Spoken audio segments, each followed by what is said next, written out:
Good afternoon, and welcome to his Feast of Genius and the Play of Art, the Legacies and Communities of Phillis Wheatley Peters at the Smithsonian National Museum of African American History and Culture.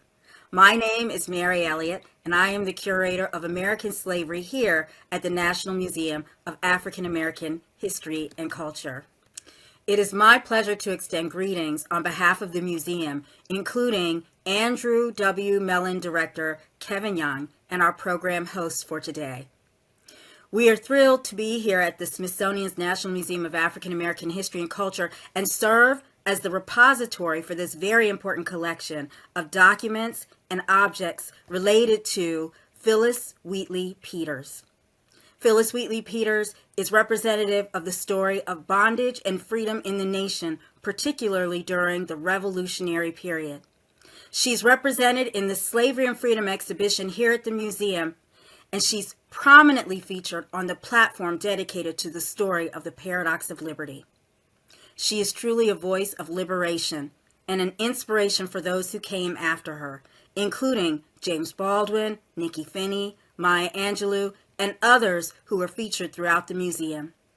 We trust that you will learn and find out such exciting information and really explore the depths of the insight of Phillis Wheatley Peters and what she contributed to our conversation on the meaning of freedom in this nation and the importance of the presence of African Americans being engaged in the national dialogue.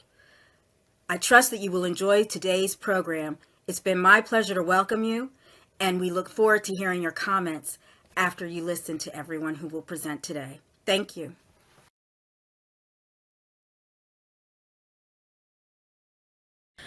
Hi everyone, my name is Candace Ubry and I'm a museum specialist for collections at the National Museum of African American History and Culture.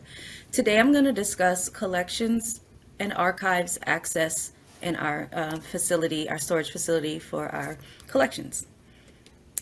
The first thing I want to mention is that our collections management unit, we provide physical access for researchers to archives and our collections. We also provide the care, conservation, stabilization, and proper housing for our collections for long-term storage. And this long-term storage is for objects that are not out on loan or on exhibition.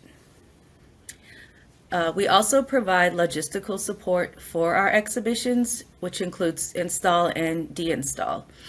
And the image on your left right here is an image of the Phillis Wheatley Peters poem Ocean that our scholars reviewed during their visit at Penzie, our storage location.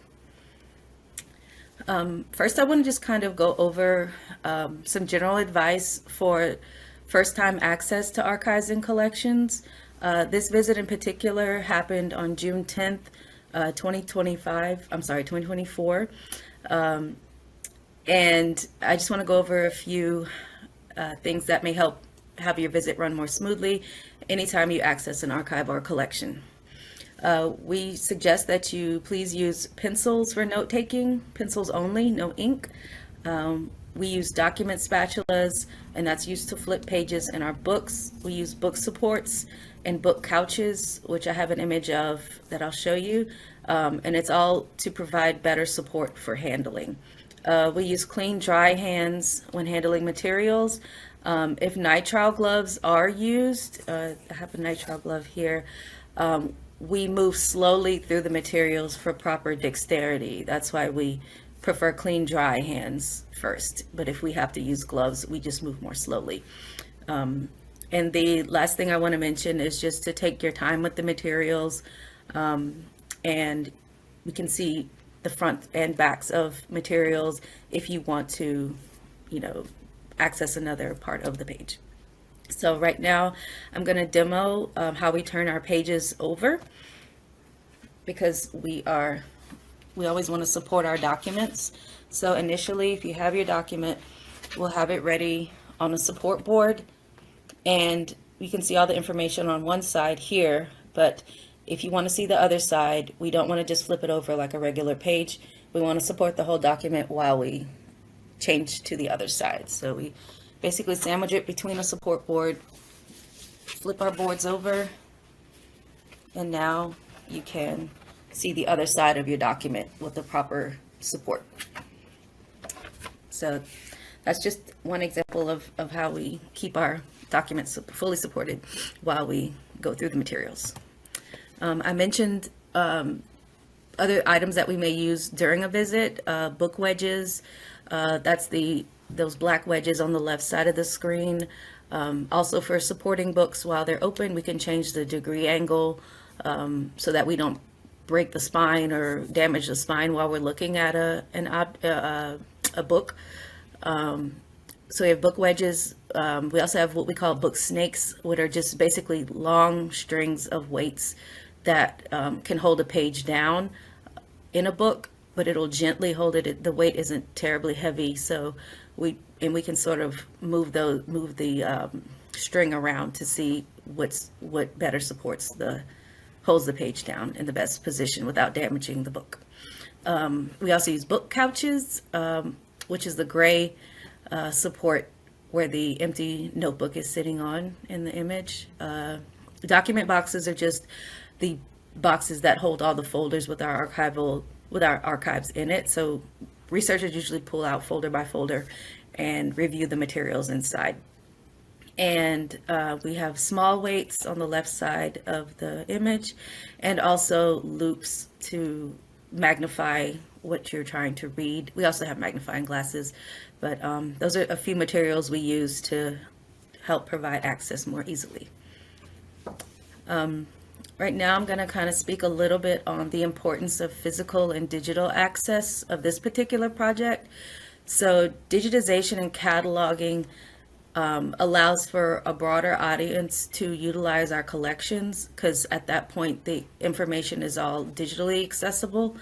It establishes consistent formatting of metadata associated with our high-res images, so you have that data and the image together. And it provides detailed information regarding the object in the collection, like descriptions, dates, constituents, and dimensions. And digitization and cataloging also allows researchers to share the information from a singular database. So it's all consistent with the information you're sharing. I have a few examples of reports that have been generated during this project with the information, the data about the objects, and also images. So right here you can see poems on comic, serious, and moral subjects by Phillis Wheatley, 1787, and we've got some information about the object, which is its ink on paper with leather and cardboard, and our accession number A2021.113.1.7, and you can see the image of the piece on the right. The accession number basically means that in 2021, this was the 113th collection brought into all of our collections. Well, it's the 113th one to come in, and the A signifies that it's an archive, from an archive. This is another piece, again, with titles: Ode to Everything in Juvenile Letters, being a correspondence between children from 8 to 15 years of age, 1807. All this, consistent information that our researchers can share. And this is another piece that we acquired in 2021. So this is another piece from that same archive I mentioned earlier. And these are all pieces that our researchers physically reviewed in person, but it's nice to have a report generated with everything in one place, that they can have a digital copy and a physical copy. So these are just, this is the last item that I have that they reviewed. So I'm going to transition over a little to some of the invisible work required for collections access, because we have material culture that includes a lot of different things besides, textiles, books and paper.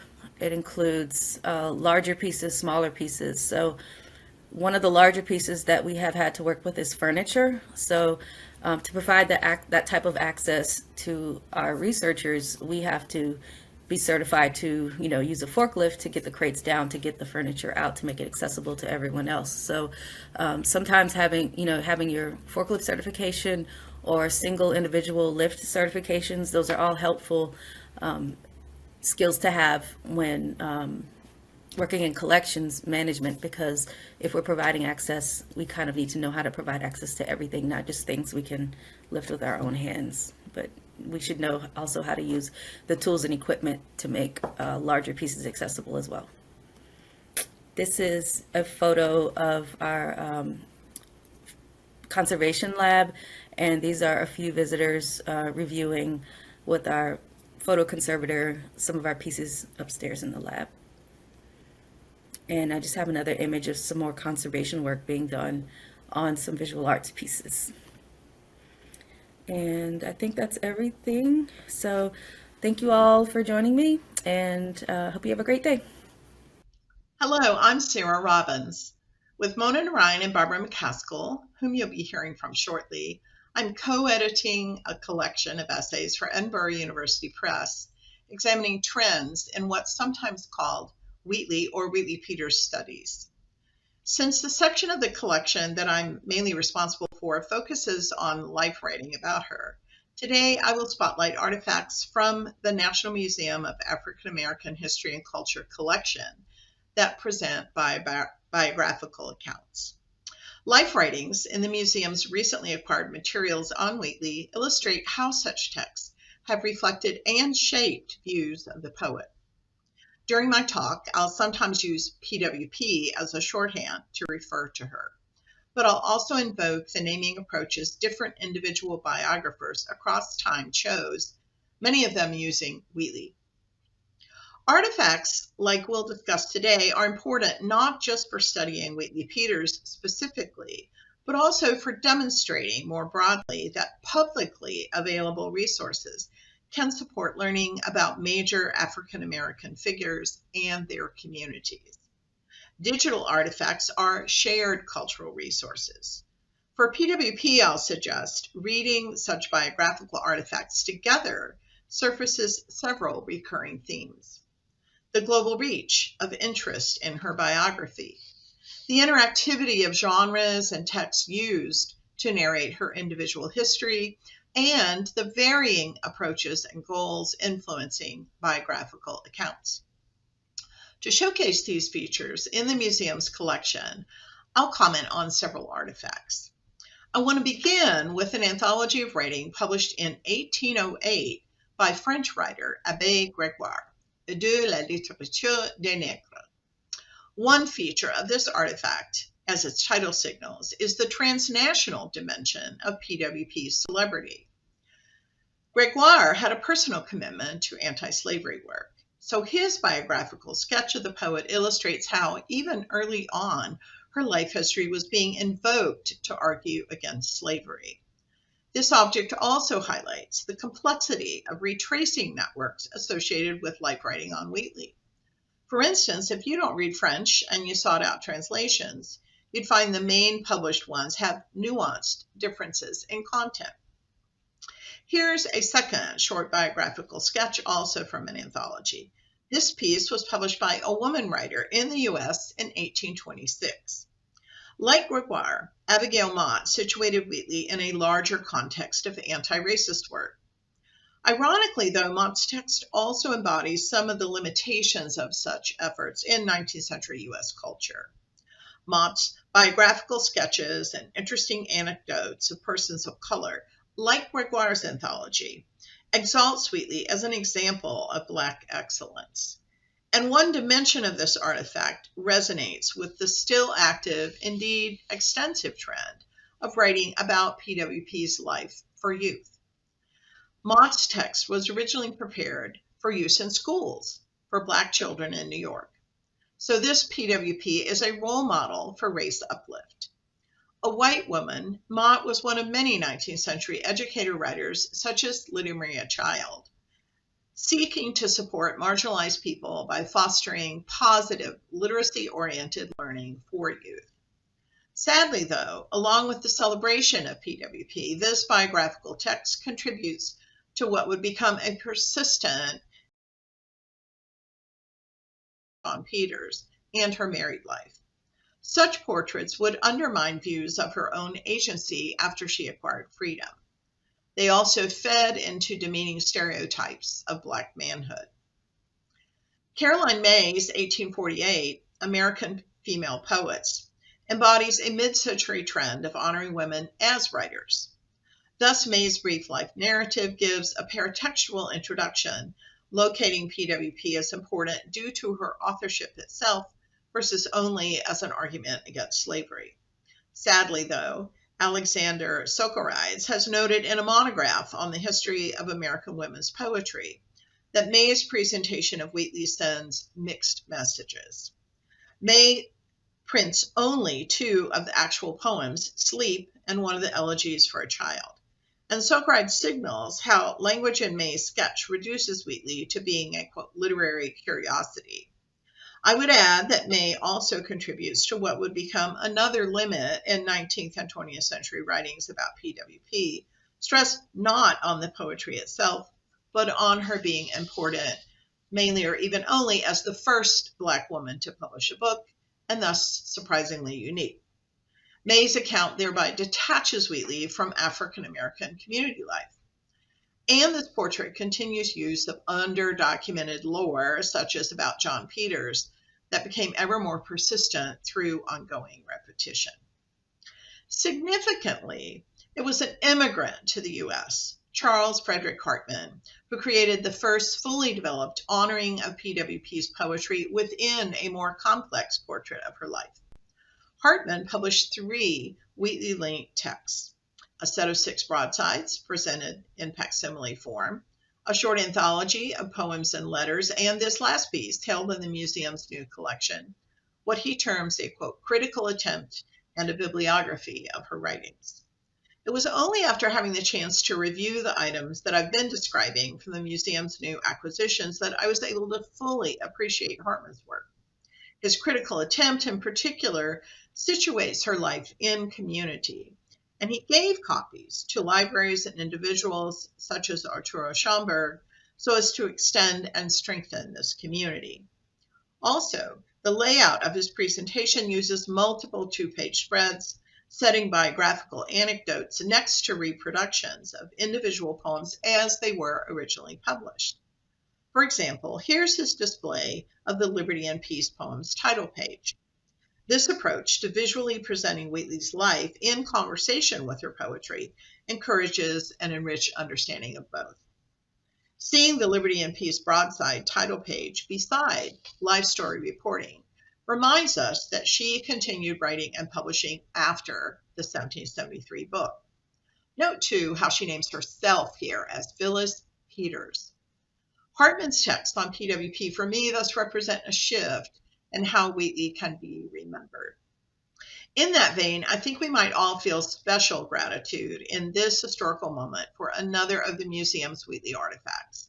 It's a copy of the program for Phillis Wheatley, a bicentennial pageant, written by Mary Church Terrell.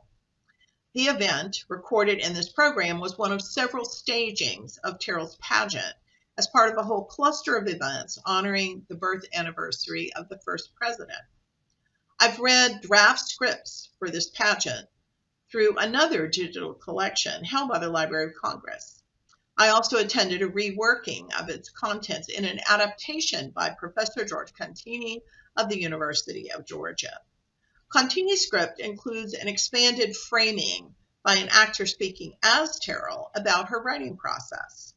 Being able to see digitally this official program of one of Terrell's productions spotlights her positive cultural stewardship. As we look ahead to the 2026 bicentennial, this artifact reminds us of a time when the place of minority citizens was too often being marginalized, even during celebrations of the birth of our republic. Wheatley's poem to Washington and his affirming letter back to her became a key element in Terrell's pageant. By amplifying this event in Wheatley's life story, Terrell insisted that any commemorative American history include accounts, like hers, of the Black poet. Relatedly, this pageant program has a frontispiece image of PWP in a different, more mature pose from the one used in the 1773 poems. This altered image reminds us implicitly but powerfully of the ways Wheatley's legacies should extend far beyond being circumscribed in that 1773 frame that identifies her as a servant belonging to the Wheatleys. Thanks to Terrell and the creative team members named in this pageant program, Wheatley definitively claims a vital place in cultural history as a figure we should all remember.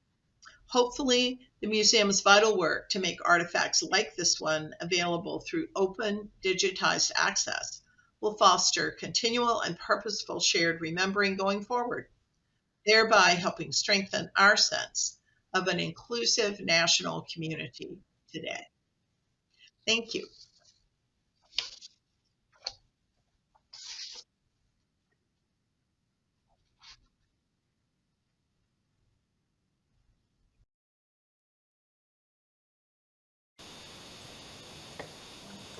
Hello, I'm Mona Narayan.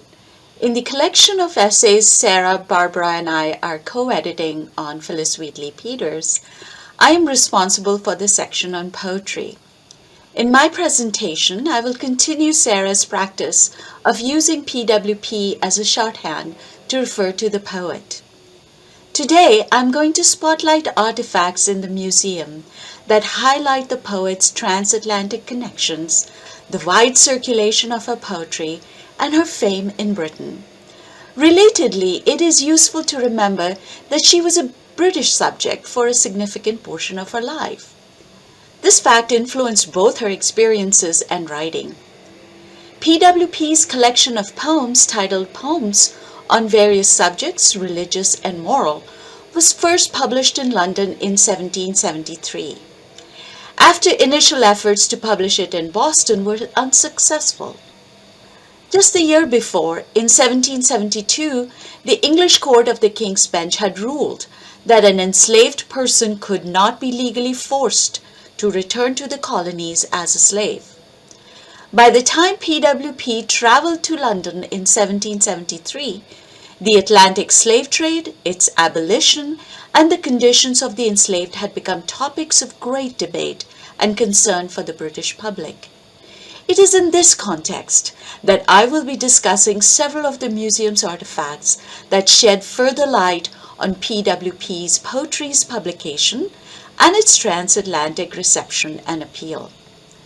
The story that the museum's collection tells us about the poet's intertwined and connected histories is a valuable one. In many ways, these connected histories are also our individual and collective stories. The museum's artifacts help me highlight the following themes. First, PWP's transatlantic success demonstrates that she was an accomplished writer by the age of 19, but also that she marketed her writing and managed its publication very well. Second, as she was forced to immigrate to North America as a child, permanently exiled and estranged from her home in Africa, PWP is an example of a diasporic and cosmopolitan writer. The museum's collection represents this multi-layered history. Third, despite being enslaved, PWP built and became part of an international community of writers, patrons, and readers in Britain. She wrote in conversation with other Black intellectuals who spoke from similar experiences and viewpoints. The first museum artifact, then, that I want to discuss with you, keeping these themes in mind, is an early reference to the poet in the Gentleman's Magazine. It was published in 1773 in May in London before PWP's arrival in Britain. Here we see a proposal to publish a collection of Phillis's poems, seeking subscribers who were willing to pay beforehand for the publication of the book. Subscription was often used by new writers to forge a better deal than selling their manuscripts at very low rates to the publisher, especially if they did not have a wealthy backer or patron who was willing to pay upfront for publication costs. This proposal is accompanied by, quote, some account of Phillis, unquote, which serves as an introduction of the poet to British readers. The magazine details PWP's arrival in Boston in 1761 at the age of 7 or 8, her sale to the Wheatleys, her education, and her early poetic talents. Lest any potential subscribers doubt that the poems were not her own, the account also includes an attestation about the authenticity of her writing by well-known men in Boston, provided by John Wheatley, her enslaver. A postscript explicitly states that any profits from the book will be used to purchase freedom for PWP, encouraging, quote, every friend of humanity, unquote, to subscribe. Wheatley Peters' astute advertisement and marketing of her writing in Britain was important to building a readership that ensured publication of her poetry there. But it was also vital for the gathering of support for a manumission from slavery when she returned to North America. This next artifact is the poem Ocean, a rare manuscript in PWP's own handwriting. This poem was not part of her 1773 book and was written later. She published it upon her return from London to Boston. The beautiful and clear penmanship in the manuscript that you see here displays an educated hand, sure and experienced in writing. The poem's complex structure and metrical scheme displays PWP's impressive poetic skills. For her subject, she presents water as a canvas that records her art and her passages through oceans as defining turns in her life.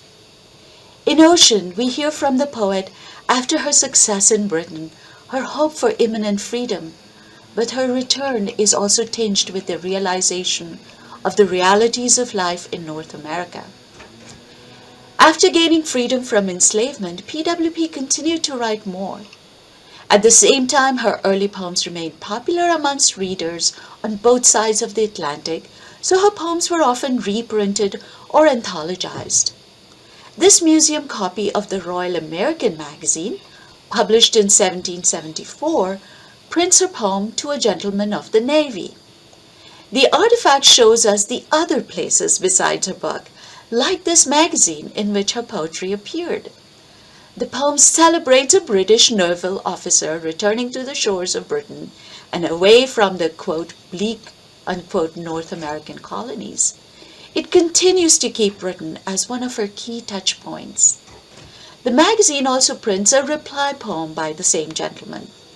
Such dialogue conducted through poetry sustained PWP's connections, her intellectual vitality, and her continued visibility in the public. Her transatlantic intellectual community comes to further light, surprisingly, in Abigail Mott's 1826 biographical sketches, discussed by Sarah earlier. In her book, Mott juxtaposes PWP's biography with the life narratives of Ignatius Sancho and Ottobah Coguano, possibly because both of these black British men had also been enslaved and then emancipated. Sancho was a prolific writer and the first black man to vote in Britain, and Coguano an abolitionist, activist, and writer. We know PWP had met Sancho when she was in London. As Sarah has discussed, Mott presents PWP as a, quote, literary curiosity, unquote. Yet this artifact gives us an opportunity to read in contradiction to the author's intention. Mott's juxtaposition shows us that PWP was not a lone genius. Instead, a well-knit, transatlantic, black literary network emerges in Mott's book, showing PWP in conversation with other talented black writers. PWP continued to write till the last stages of her life. This last artifact that I want to discuss is the museum's archived copy of the 1791 Massachusetts Spy or the Worcester Gazette. It contains a proposal for republishing by subscription poems by Phillis Wheatley. This is a proposal to reprint by subscription, this time in North America, her previously published poems, along with letters and several new poems she had written since 1773. The advertisement notes the collection will be about 300 pages long. The proposal was likely made by her husband John Peters well after the poet's death in 1784, testifying to the enduring popularity of her poetry. Unfortunately, the publication of the second volume did not fructify, and the promise of new poems by the poet is for now lost to us. Wheatley Peters' gifted, proficient writing and publications have cemented her important place in literature written in English. As we celebrate the National Poetry Month this April, the museum's collection about PWP helps us recognize how her poetry, written in such challenging circumstances, has continued to serve as an inspiration for subsequent generations. Archives, such as this museum's repositories of materials related to PWP, play a vital role in preserving this history and contributions. When we visit the museum's archives, learn more about Phillis Wheatley Peters' life, read her writing, and understand her legacies, we are consistently reminded of literature's transformative and restorative powers for all of humanity. Thank you.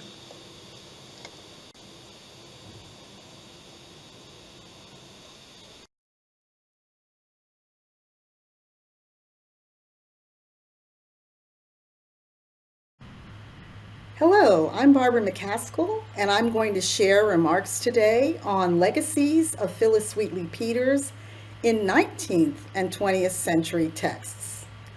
Phillis Wheatley Peters has continued to influence literature and culture long after her death on December 5, 1784. This first edition of the Boston publisher George W. Light's Memoir and Poems of Phillis Wheatley, an African and a Slave, places her within a broader timeline of artists. Her poems appear here with those of George Moses Horton, who had been enslaved during the 19th century in North Carolina. The engraving at left, by her enslaved friend Scipio Moorhead, is altered from her 1773 volume. The inscription of her as a Negro servant to Mr. John Wheatley of Boston, instead of encircling her image at the desk, now appears below it. This arrangement calls attention more prominently to her dignity, imagination, and personhood. The memoir mentioned on the page at right was written by Margarita Matilda Odell, the great-grandniece of John and Susanna Wheatley, who had purchased Phillis. Odell presents Wheatley as a devoted Christian to announce the poet's humanity and advance the position that all enslaved Christians deserve freedom. Yet Odell also cast Wheatley later in her life as a hapless victim and a struggling mother whose self-absorbed, ne'er-do-well husband John Peters callously abandons her. Such complexity forecasts the many meanings subsequent publishers and readers would attach to this poet. Here, for example, Wheatley symbolizes an ongoing abolitionist community to Boston printer and bookseller Isaac Knapp, who reprints Wheatley's and Horton's poems in this 1838 volume. Knapp had advised readers to keep their poems, quote, always at hand, that we may have some conception of the amount of genius that slavery is murdering, end quote. Knapp co-founded the New England Anti-Slavery Society. With the abolitionist William Lloyd Garrison, he printed The Liberator, the country's largest circulating and longest-running anti-slavery paper, its masthead declaring, "Our country is the world, our countrymen are all mankind." He published narratives by such fugitives from slavery as Equiano or Gustavus Vaso, a major figure in the British abolition movement. And Knapp printed or reprinted anti-slavery publications by Sarah Grimke and Lydia Maria Child that also argued for women's equality. On the title page at left, he identifies Wheatley and Horton as enslaved Africans. In placing their poems together, he honors their creativity despite bondage, their success in becoming free, and their impact upon transatlantic communities of abolitionists. Lines from Horton's poem At Right on liberty and slavery amplify these meanings.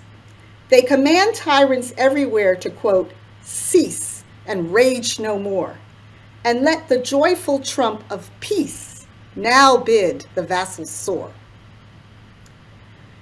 This gorgeous 1909 volume from the museum's collection would likely have been purchased or presented to display in a parlor, recite from in a schoolroom, or build a personal library, a reflection of the ambitions and aspirations of its owner. The Georgia-born, Philadelphia-based publishers Richard Robert Wright Jr. and Charlotte Krogman Wright shape meanings here of Wheatley, informed by their roles as Black educators, intellectuals, and institution builders. Richard Wright would become the first African American to earn a doctorate in sociology. He graduated from the University of Pennsylvania, and he would serve as president of Ohio's Wilberforce University. In 1909, when this book was published, he began a 27-year stint as editor of the African Methodist Episcopal Church's Christian Recorder. Founded in Philadelphia in 1852, the AME Christian Recorder is the longest-running African American periodical. It provided a national platform for early Black writers, such as the novelist and poet Frances Ellen Watkins Harper, the novelist Julia C. Collins, the anti-lynching crusader Ida B. Wells, and abolitionists such as Frederick Douglass and Martin Delany. Wright's wife Charlotte had graduated from Clark University, now known as Clark Atlanta University, where her father, William Henry Krogman, a renowned scholar of classical languages, served as president. Charlotte also taught Latin and Greek at Clark until her marriage to Richard.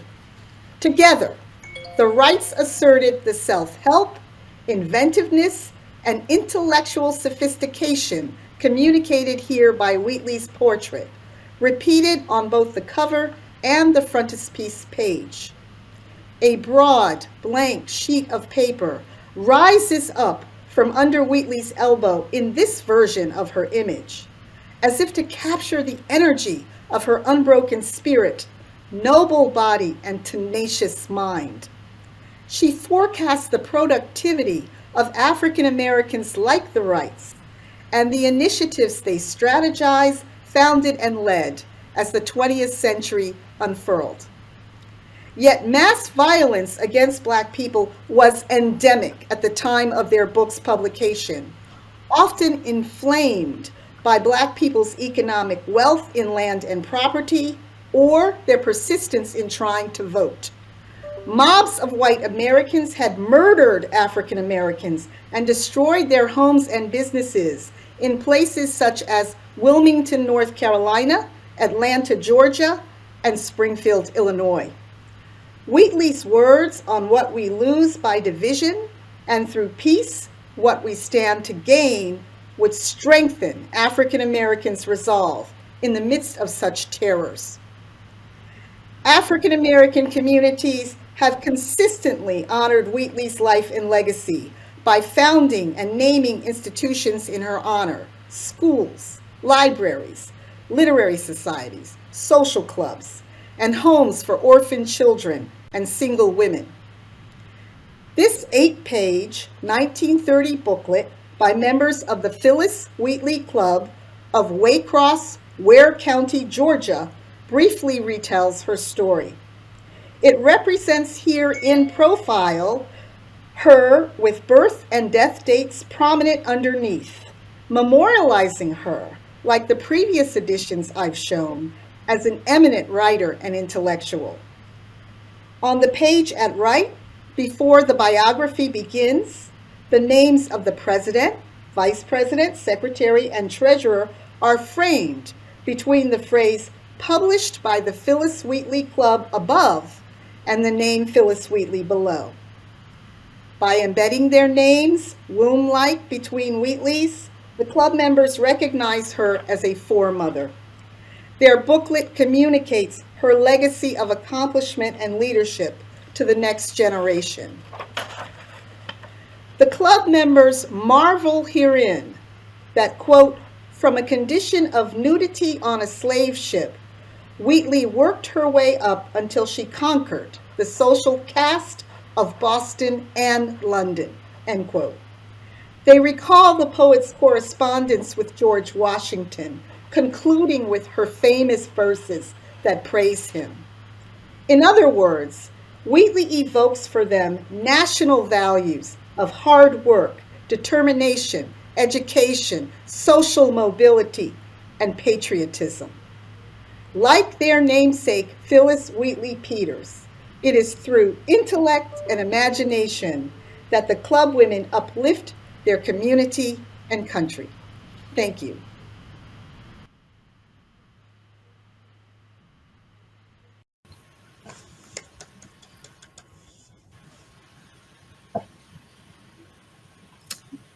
Thank you so much for joining us for today's program, and thank you for their fascinating presentations exploring the legacy of Phillis Wheatley Peters and this important collection here at the Smithsonian National Museum of African American History and Culture. Now, we'd like to turn to questions from our audience for our panelists. To begin, we have a question for Mona. Based on the museum's artifacts, what was the extent of Phillis Wheatley Peters' British influence, the British culture's influence on her, and her influence on British ideas of the time? Thank you for that question. Wheatley Peters was a British subject for most of her life while she was writing the first published volume, and then subsequently after as well. And the other thing we want to remember is that her book was published in Britain as opposed to North America. So the first important thing that I want to say in response is that she wrote in a community of British writers, both Black and of other races. And she was read widely in the various parts of Britain, particularly through periodicals like the Gentleman's Magazine. So the British public was actually fairly familiar with Phillis Wheatley Peters before she arrived in London in 1773. And she became a celebrity. She was a celebrity while she was visiting London for the short period of time that she was there. So she did meet with a number of people there, and she had good conversations. So the community was both in terms of writing as well as in terms of in-person meetings. The other thing that I would say is that subsequently she has influenced a number of British writers, especially Black British writers, people like Ade Solanke, who are writing as an inspiration, have been inspired rather by Phillis Wheatley Peters. But even more immediately in her time, she prefigures the very famous romanticists like William Wordsworth or later on John Keats and others who really take inspiration from nature. And Phillis Wheatley Peters prefigures Romanticism and could have been considered and is considered now as a forerunner for the Romanticists. So a very, very wide influence, I would say, on both ends, on her as well as on Britain. Thank you for that question. Thank you for that. This next question is for Barbara. Have you found any regional or geographical distinctions in how American communities of readers or publishers have remembered Phillis Wheatley Peters since the 18th century? I'm going to talk first about the continuities that we see across regions.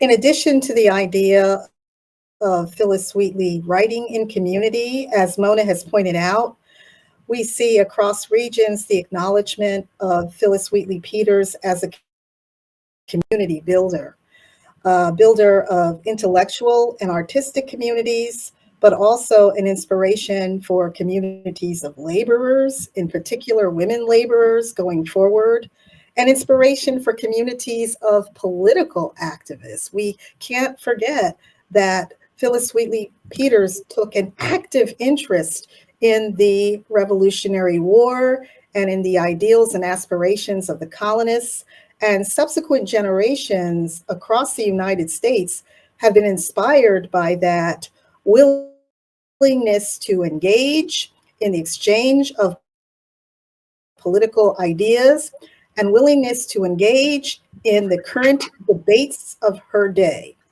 I would say that particularly in the American South, Phillis Wheatley Peters has been a reminder to communities of African Americans of the importance of valorizing and making visible the African origins of our people and the way in which African culture has continued in the cultures of Southern Black people and also influenced the culture of Americans at large. Thank you. And now we have a question for Sarah. You said one of the books you talked about was written with young readers in mind. What notable biographies for kids has Wheatley Peters generated in our own time period?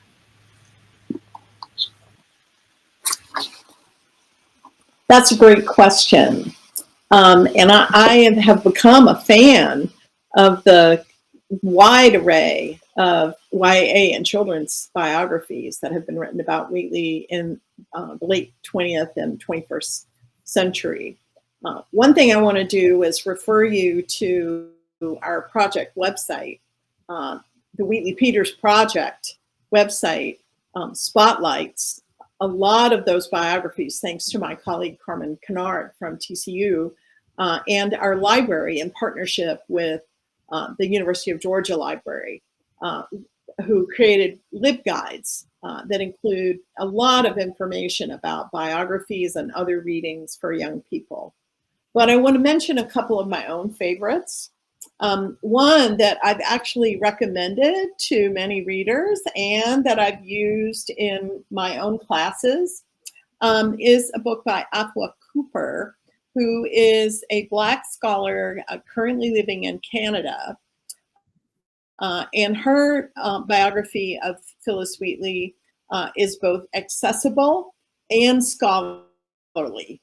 It includes a ton of information based on her having carefully studied what she could about Wheatley's life, but it also uses a strategy that we often call critical fabulation to imagine, based on what we do know about the era and the place from which she likely came, what her life experience would have been like before she was brought to America in the horrific Middle Passage. So I really want to recommend that book. I also want to recommend this book right here, another one that uses the title Phillis Wheatley, and it's by an African writer, and it's part of a series of books called the Legends of Africa series. And again, it helps us think about Wheatley as having a life and a family before she was brought to America. These are just two of the many books published for young readers, and I hope you'll check out even more on our website, because I think that's an important way for young readers and their families to share knowledge building about this important historical figure. So thank you for that question. Thank you so much. And now we have a sort of final question for everyone. What do you think has made Phillis Wheatley Peters such a draw as a subject for biographers and creative artists, depicting her life across time? And it would be wonderful to hear from all of you. If we could start with Sarah and then go to Mona and then Barbara, that would be wonderful. That's a great question. And I think one way of answering it is by saying that in the collection of essays that we're working on that we mentioned earlier for Edinburgh University Press, a good reminder of how global she is, right, was and remains. We came up with the structure of life, poetry, and legacies, partly because those are such great pathways for learning about her. She had a fascinating life.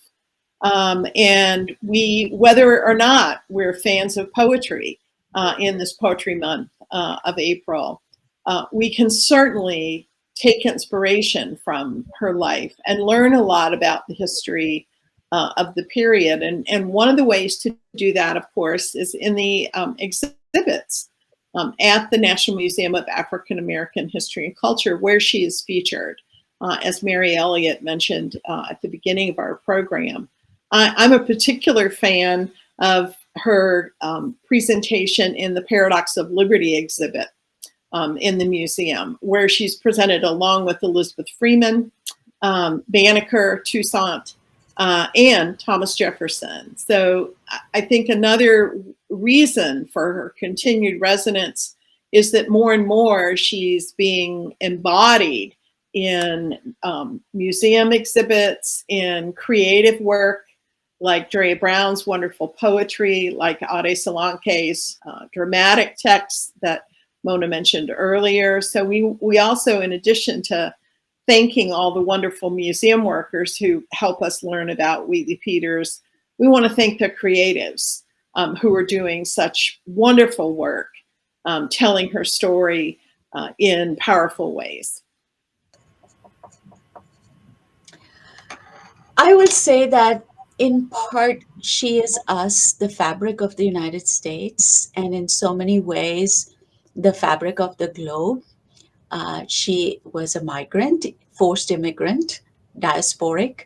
She belongs to 3 continents: North America, Africa, and Europe.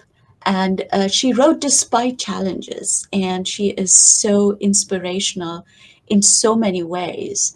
And she wrote through her life as a very young child to a young woman.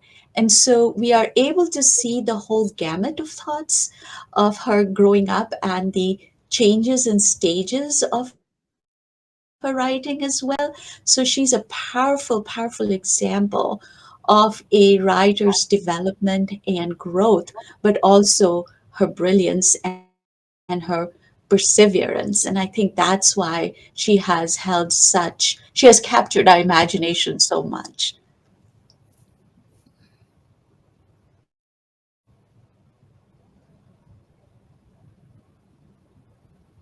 Barbara? To quickly think about the 18th century, to think about that frontispiece image of her in old-fashioned clothes, writing with a quill pen, writing by lamplight. What makes Phillis Wheatley Peters an enduring figure in American history and culture, however, to me, is not that she represents the past, not even that she calls attention to ideas and trends that are connected to our present, but that she is the embodiment, the avatar of what will be, of what is coming.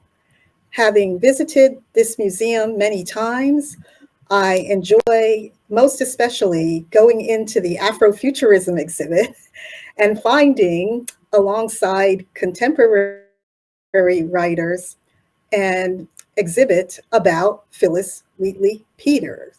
There she is, along with contemporary science fiction writers like Samuel Delany, to emphasize that she is an enduring figure of hope, she is an enduring figure of innovation, and she is an enduring figure of possibility and potential of what is to come.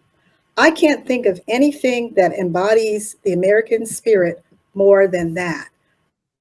The forward-looking way in which Phillis Wheatley positioned herself as an artist and writer during her day, and the ability that she has had over the centuries through her voice to compel us as readers, wherever we are, as my colleagues Mona and Sarah have pointed out, whether we're in the United States, whether we're in Great Britain, whether we're in Africa. She points readers to imagine possibilities and to imagine how they can be their best selves and be worthy of the countries that they represent. Thank you so much. To close, I'd like to ask all of our panelists if they'd like to share some final thoughts. And again, let's go to Sarah, and then Mona, and then Barbara. Thank you, Miriam. And I want to say that my final thoughts right now in this particular moment really speak to the power and the contributions of the National Museum of African American History and Culture. I've been so struck in working with museum staff members like Candace, who we heard from at the beginning of this program, and everyone else who's been involved in this work, by the mission of the museum being enacted in programs like this. And I've actually been reading the mission recently, and one aspect of the statement really stuck out to me, and it is the statement that the National Museum of African American History and Culture is a public institution, and that it's open to all, a place where anyone is welcome to participate, collaborate, and learn together. And so I just want to say what a wonderful gift it is to all the communities in our nation to be able to access information together and learn together and contribute to community building in the spirit, of course, of Wheatley Peters.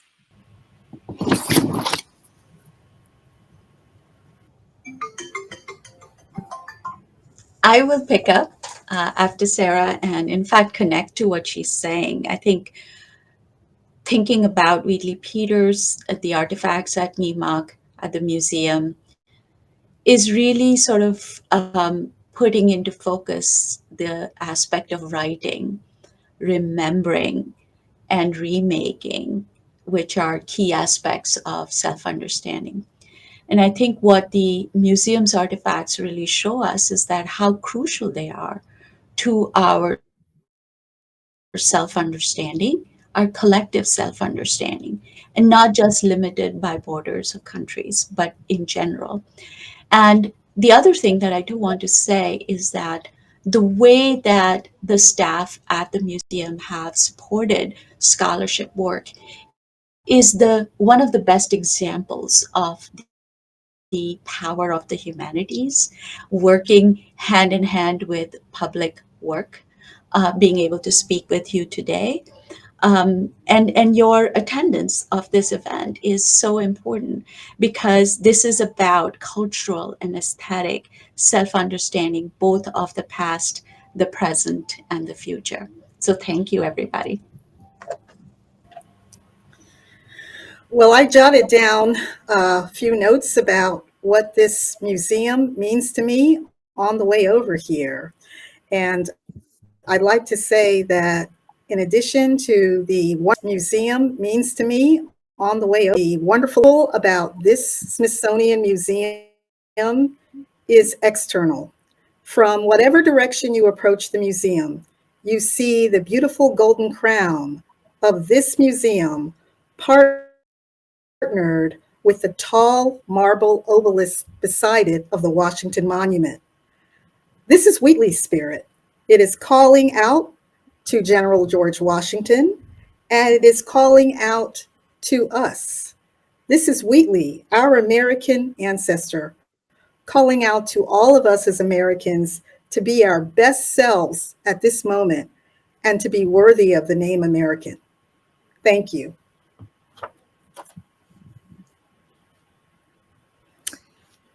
Thank you to our panelists for sharing your work on Phillis Wheatley Peters, and thank you to our audience for joining us this afternoon. And now back to our curator, Mary Elliott.